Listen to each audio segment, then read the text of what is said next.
If Gog Galaxy is giving you a fatal error, don't worry. In this video, I'll walk you through 3 proven fixes that can help you get back into the launcher and playing your games fast. We'll start with the most common issue first, which is missing DLL or runtime files. Then, I'll show you how to force an update overwrite to repair corrupted Galaxy files. And finally, I'll show you how to keep playing your Gog games even without the client.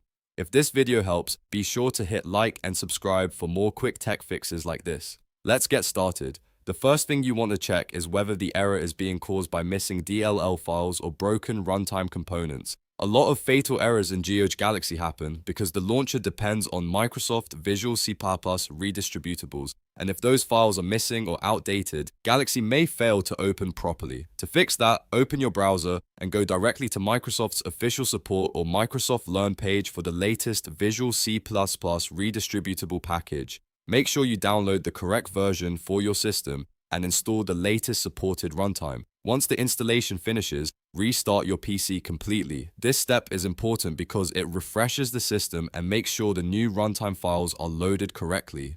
After your computer starts back up, try opening Gog Galaxy again and see if the fatal error is gone. If you're still seeing the problem, the next step is to force an update overwrite. This is one of the best ways to repair a damaged Gog Galaxy installation without losing your game library. First, close Gog Galaxy fully. Don't just minimize it. You need to shut it down completely. Then, open Task Manager and go to the Details tab. Look for any Gog Galaxy related processes still running in the background and end them all one by one.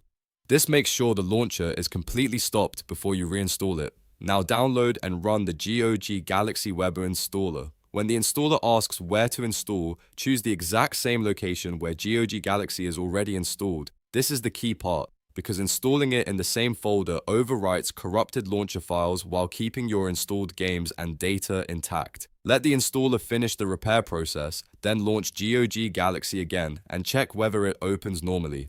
In many cases, this simple overwrite is enough to fix the fatal error and restore the client. If the launcher still won't cooperate, there's another great workaround. You can play your Gog games without the client. Gog is known for offering DRM-free games, which means many titles can be installed and launched independently. To do this, log into your Gog account in your browser and go to your games library page. Find the game you want to play, then look for the offline backup game installers or standalone installers. Download the installer files to your computer and run them locally. Once installed, you can launch the game without depending on Gog Galaxy at all. This is especially useful if the client is temporarily broken or you just want a simple offline setup. So to recap, if you get a Gog Galaxy fatal error, first install the latest Visual C Redistributable and restart your PC. Next, force a repair by reinstalling Galaxy over the same location after ending all background processes.